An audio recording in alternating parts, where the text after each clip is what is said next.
Imagine you've been captured during the American Civil War.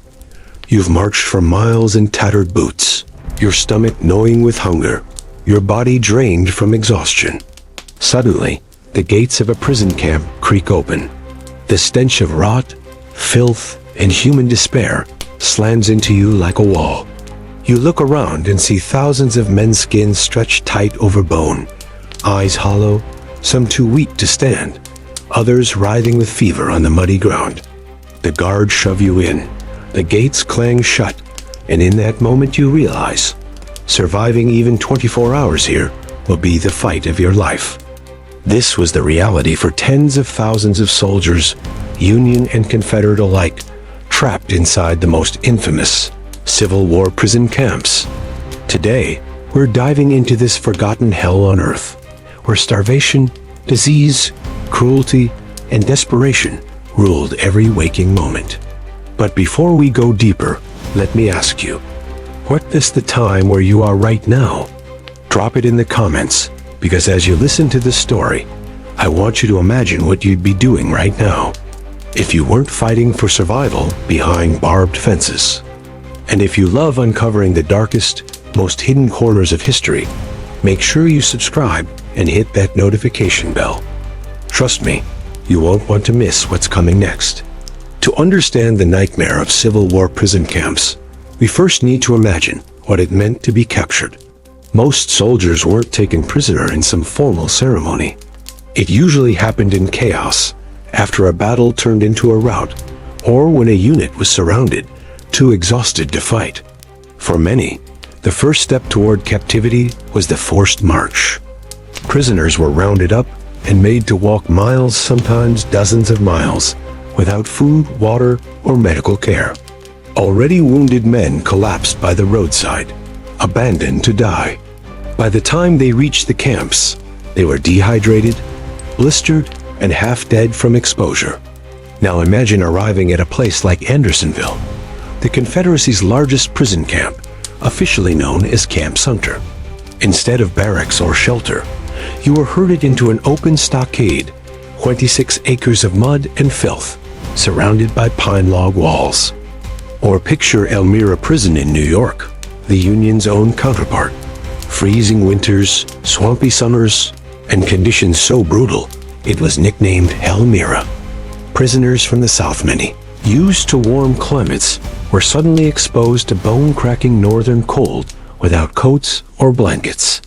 Before you even found a spot to sit down, you'd realize the cruel truth. Your body was already against the clock. Food, or rather, the lack of it, was the most immediate threat. In Andersonville, daily rations were barely enough to keep a man alive. Often just a handful of cornmeal, maybe some sour peas or beans, and occasionally a scrap of rancid bacon. The bread was coarse, gritty, sometimes mixed with dirt or husks. Many prisoners described it as so foul that even starving men gagged on it. At Elmira, prisoners technically received more food, but corruption among guards and contractors meant much of it was stolen before it reached the men. What little remained was often spoiled by the time it was distributed. Starvation didn't just mean hunger, it meant your body began to eat itself. Within days, men's faces hollowed, their strength waned, and their mental clarity dulled. Prisoners scavenged for anything: rats, stray dogs, insects, grass, even bones from the dead, which were boiled to make soup. It wasn't just desperation, it was survival. If hunger didn't kill you, thirst, or worse, waterborne disease would. At Andersonville, a single foul stream called Stockade Creek ran straight through the prison grounds. It began as the camp's latrine at the top of the hill, where thousands defecated daily. By the time the same water trickled down to the lower camp, prisoners were drinking and bathing in it, completely unaware at first that they were swallowing concentrated filth. Dysentery, diarrhea, cholera all swept through like wildfire. Imagine thousands of men packed together, weak and malnourished, their bodies leaking fluids they couldn't control. The smell of human waste was overwhelming. Elmira was no better. A stagnant pond inside the camp, spread mosquitoes and disease, while poor drainage turned the compound into a swamp whenever it rained. Prisoners lived in constant wetness, their clothing never drying, their feet rotting from exposure. By your first night, if hunger hadn't struck you down, stomach cramps and violent diarrhea might have already begun. Now, let's talk about where you try to sleep, because in most camps, shelter was a cruel joke. At Andersonville, only a fraction of prisoners had tents or crude huts. The rest slept in the open, under sheets of ragged cloth propped up with sticks, or just directly in the mud. In the summer, you baked under the Georgia sun. In the winter, you froze when temperatures dropped at night. At Elmira, exposure was even more deadly. The camp was in upstate New York, where winters brought snow and ice. Prisoners were issued thin blankets, sometimes only one for every 2 men, and expected to survive nights that dipped below freezing. Frostbite claimed fingers and toes. Pneumonia killed men by the hundreds. Think about this. You're already starving, your immune system collapsing, and then you're forced to lie shivering on frozen ground. Sleep doesn't come easily when your teeth chatter all night, and every cough from the man beside you might mean tuberculosis creeping closer. As if disease and hunger weren't enough, prison camps had another terror, the deadline. This was a wooden fence or line drawn inside the stockade wall. Step even a toe beyond it, and guards on the towers had orders to shoot you instantly. Imagine the psychological weight of that. Thousands of desperate, starving men packed shoulder to shoulder, with an invisible line of death surrounding them. Sometimes men staggered too close by accident. Sometimes, delirious from hunger, they deliberately crossed it, choosing a bullet over slow death by disease. The guards showed no mercy. To them, prisoners were less than human, just bodies, to be contained until exchanged or dead. But cruelty didn't only come from guards. Inside the camps, survival often turned men against one another. At Andersonville, a gang known as the Raiders terrorized their fellow prisoners. They stole food, blankets, even beat men to death for valuables. Starvation and desperation had stripped away all moral codes. Eventually, other prisoners formed a vigilante group called the Regulators, who hunted down the raiders and executed several by hanging inside the camp itself. It was prison justice in its rawest form. This wasn't a brotherhood of suffering. It was a battlefield of its own, where the weak were preyed upon by the slightly less weak. If you were still alive after 12 hours, disease was stalking you. The leading killer in prison camps wasn't bullets or bayonets. It was scurvy, dysentery, and smallpox. Scurvy came from lack of vitamin C, gums rotted, teeth fell out, old wounds reopened, and your body literally decayed while you lived. Dysentery left men so dehydrated they couldn't stand, lying in their own filth until death claimed them. Smallpox spread silently, covered men in sores, and wiped out entire barracks. At Andersonville alone, nearly 13,000 of the 45,000 prisoners who passed through the gates died, almost 1/3. Elmira's death rate was just as shocking. Nearly 25% of the 12,000 prisoners confined there perished. The longer you stayed, the slimmer your chances. Surviving 24 hours was only the first step in what often became a losing battle against invisible enemies. So, if you were captured in the Civil War and thrown into a prison camp, could you survive even one day? The truth is grim. From the moment you stepped inside, starvation gnawed at you, disease infected you, and despair weighed on your soul. But here's the thing. This was only the first 24 hours. Tomorrow would be worse. Because the longer you stayed inside, the more the camp stripped away your health, your dignity, and even your humanity. And in part 2, we're going to dig even deeper into that nightmare. What happened after weeks or months inside? The horrifying medical experiments, the collapse of prisoner exchanges, and the haunting personal accounts that prove these camps were every bit as brutal as any battlefield. Before you go, let me ask you, If you found yourself in one of these camps, what do you think would kill you first? Hunger, disease, or the cold? Drop your answer below. And don't forget subscribe to join us on this journey into the darkest corners of history. Because part 2 is going to shake you even harder. If you thought surviving the first hours of imprisonment in a Civil War prison camp was horrifying, what came next was far worse. After the initial shock of being stripped of your dignity, shoved behind wooden stockades, and realizing that you had become little more than a number in someone else's war machine, the slow grind of survival began to wear men down. You'd quickly discover that life inside these prisons wasn't just about enduring hunger or cold. It was about fighting against an environment that seemed designed to destroy you inch by inch, day after day. Inside the overcrowded camps, disease was not an occasional visitor. It was the true executioner.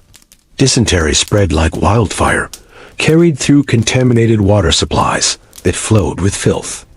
Men who had been soldiers, once proud and disciplined, were reduced to skeletons, shuffling barefoot in the mud, their uniforms tattered, their bodies covered in lice.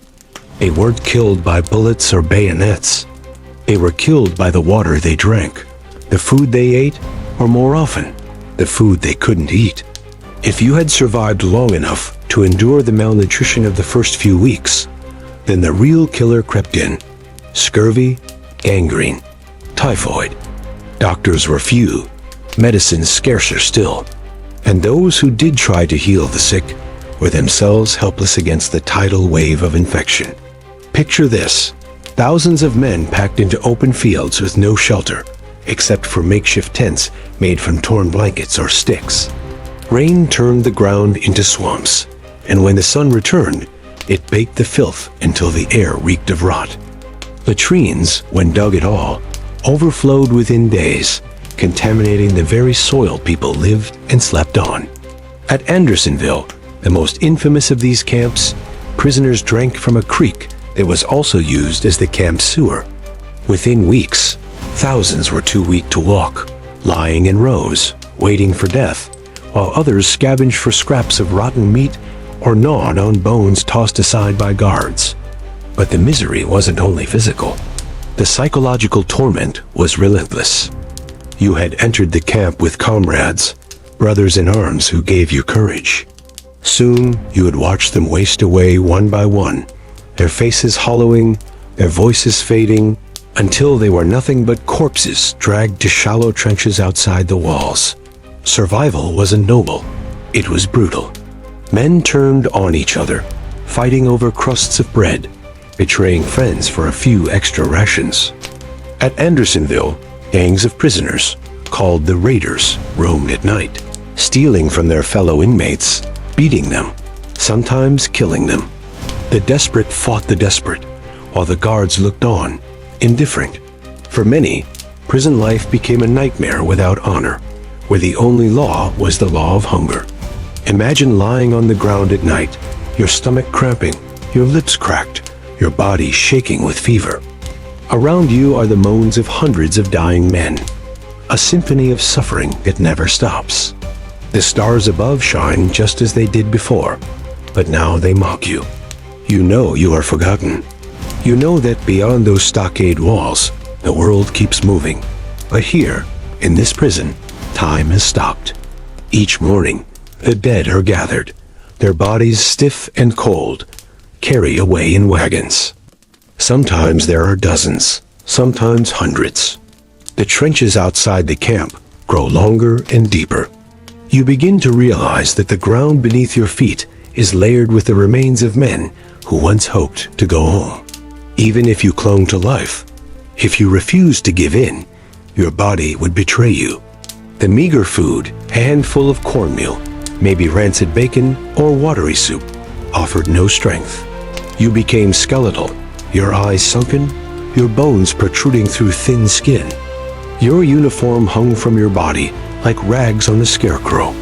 Some men resorted to eating grass, insects, even rats, just to stave off the hunger. Starvation made men hallucinate, dream of feasts that would never come. Letters written by survivors tell of men gnawing on pieces of leather, trying to trick their stomachs into believing they had eaten something real. The cruelty wasn't always deliberate. Often it was neglect, indifference, or simply the result of a broken system overwhelmed by the sheer number of captives. But in the eyes of those who lived or died inside these camps, that distinction made no difference. Guards looked at you not as a fellow human being, but as an enemy, a burden, a body to contain until it gave out. Many guards were conscripts themselves, poorly fed and bitter, quick to lash out with rifle butts or bayonets. If you so much as reached for the dead line, a boundary inside the camp marked by a rail one step too far meant a bullet to the chest. Some prisoners deliberately crossed it, choosing a quick death over the slow torture of starvation. Yet even in this pit of despair, there were moments of resilience, fragile threads of humanity trying to hold against the weight of misery. Prisoners formed small groups, sharing what little they had, protecting each other from the raiders. They told stories of home, sang songs, whispered prayers. They built tiny shelters, carved crude tools from scraps, clung to routines that reminded them they were still men, not animals. These moments mattered, but they were fleeting. For every act of kindness, there were 10 acts of desperation. Hope was the rarest currency, and most could not afford it. And as the war dragged on, the prospect of freedom seemed more distant. Prisoner exchanges, once a faint hope, collapsed in the bitterness of politics. Leaders on both sides saw captured men not as individuals, but as statistics, bargaining chips in a larger game. You might hear rumors of exchange, men being traded back to their armies, but for many camps, those deals never came. You remained where you were, forgotten, a pawn sacrificed on the board of war. The human body can endure much, but within these camps, endurance had limits. After weeks of sickness, after months of hunger, after the endless cycle of cold nights and blistering days, something inside many prisoners broke. Some no longer rose in the morning. They lay still, eyes open but empty, waiting for the end. Others gave up all hope of escape, no longer daring to imagine their homes, their families, or even the taste of real food. They were hollowed out, still alive, but already gone. Survivors would later say that the worst part of prison camp life wasn't the pain, or even the death all around them. It was the loss of dignity. The slow realization that you had been reduced to nothing more than flesh, waiting to be consumed by hunger, disease, or despair. That, perhaps, was the greatest cruelty of all. Because once dignity is stripped away, survival itself becomes meaningless. So if you imagine yourself there, if you picture stepping into one of those stockades during the war, you need to ask, could you last even a day? Would you endure the filth, the hunger, the fear, and the despair? Or would you be one of the thousands whose names were lost to shallow graves?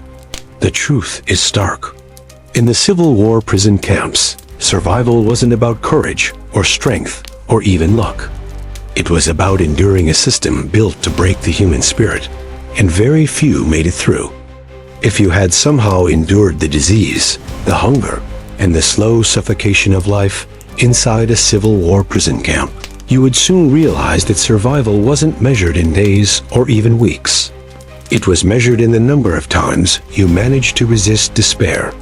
Because every hour you remained alive was a battle, not just against starvation and sickness, but against the crushing weight of hopelessness that pressed down like the walls of the stockade itself. Time inside these camps moved differently. Days bled into nights. Nights stretched endlessly into dawns. There were no clocks, no calendars, only the rhythms of suffering, the sound of coughing, the cries of the dying, the silence of those who gave up. You might mark time by the wagons that carried away the dead, or by the rare occasions when a new group of prisoners arrived, their faces still bearing the shock of capture, their bodies not yet wasted by starvation. To the veterans of the camp, these fresh arrivals looked like men from another world, still strong, still hopeful, still unaware of how quickly the place would strip them down to nothing. Food remained the central obsession. A crust of bread, a spoonful of cornmeal, a scrap of rancid meat, these became treasures worth fighting for. Men gambled for rations, trading away possessions, buttons from uniforms, scraps of cloth, even shoes, if they had them. The unlucky who lost often found themselves reduced to begging, crawling after others for crumbs. Hunger gnawed constantly, reducing every thought to the simple question, how do I eat today? Letters smuggled out of the camps describe men pawing through garbage pits, fighting dogs for bones, even eating grass or weeds in the hope of staving off starvation. Some prisoners swore they could smell food from miles away, imagining feasts that never came. The human mind, deprived of nourishment, played cruel tricks, dangling visions of survival that never materialized. Disease was the silent executioner, and there was no escape from it. Dysentery, smallpox, scurvy, and pneumonia swept through the prisoners with merciless efficiency. Bodies weakened by malnutrition simply had no strength to fight infection. Open sores festered in the summer heat, and in winter, frostbite blackened fingers and toes until they fell away. Doctors were rare, medicines rarer still. When Confederate surgeons did appear, their hands were tied by shortages. When Union doctors attempted to treat their own men, they were overwhelmed by sheer numbers. Prisoners often relied on folk remedies, chewing pine needles for scurvy, mixing ashes with water for stomach ailments. Most of these measures did nothing, but in a place where hope itself was scarce, even the illusion of a cure was precious. Then there was the weather. The camps were built with little thought to human survival, let alone comfort. In the blazing heat of southern summers, prisoners baked under the sun with no shade. Their lips split, their skin blistered, and their bodies became dehydrated until they collapsed. In winter, with little shelter, men froze to death in their sleep, curled together like animals in desperate attempts to share body heat. Blankets, when they existed at all, were thin, infested with lice, and soaked with rain. Wooden huts were promised, but rarely built. Prisoners slept in holes dug into the earth, huddling under makeshift roofs of branches and rags. Every night was a gamble. Would you wake in the morning, or would your body finally give out? And then there were the guards. To them, you weren't a soldier anymore, just an enemy body to contain. Some were cruel, taking pleasure in beating or humiliating captives. Others were indifferent, more concerned with their own survival than with the men dying before their eyes. They enforced the dead line with ruthless precision, a rail or shallow trench marking the boundary inside the camp. Step across it sometimes by accident, sometimes deliberately, and you were shot without hesitation. Desperate men sometimes crossed the line on purpose, preferring a bullet to the slow torture of starvation. For the guards, this was just another day's duty. For the prisoners, it was the reminder that death was always one step away. Still, amidst the despair, there were flashes of humanity that kept men alive, if only for another day. Some prisoners organized prayer circles, finding comfort in shared faith. Others formed tight-knit groups, pooling resources, caring for the sick, and protecting each other from theft or violence. Men carved keepsakes from wood or bone, little tokens of identity in a place determined to strip it away. They wrote letters to families, if they could, though many never reached their destinations. They sang songs, told stories, recited poetry, all fragile defenses against the crushing monotony and despair. These small acts of resistance mattered. They were reminders that even in the face of unimaginable suffering, the human spirit could cling to meaning. But survival was often a matter of chance, and chance was cruel. A man might resist disease for months, only to collapse suddenly from fever. Another might endure the worst of the winter cold, only to die from drinking contaminated water in spring. There was no fairness, no logic, no pattern, only the endless roll of fate, and the knowledge that the odds were always against you. Statistically, tens of thousands never made it out alive. The death rate in some camps reached 1 in 3. And yet, for those who did survive, the scars lasted a lifetime. When the war ended and prison gates finally opened, survivors stumbled out, scarcely recognizable. Hollow-eyed, skeletal, their bodies broken, their minds haunted. They were living testaments to the cruelty of the system. Families who welcomed them home often recoiled in shock at the sight of them. Many never recovered. Malnutrition had stunted their bodies permanently. Disease lingered in weakened immune systems. Some were blind, others crippled, many mentally shattered. For the rest of their lives, the memories of the camps haunted them. The smell of decay, the cries of the dying, the endless hunger that gnawed at their insides. Some survivors said they wished they hadn't lived at all, because the weight of what they carried was too much to bear. And yet, the world outside moved on.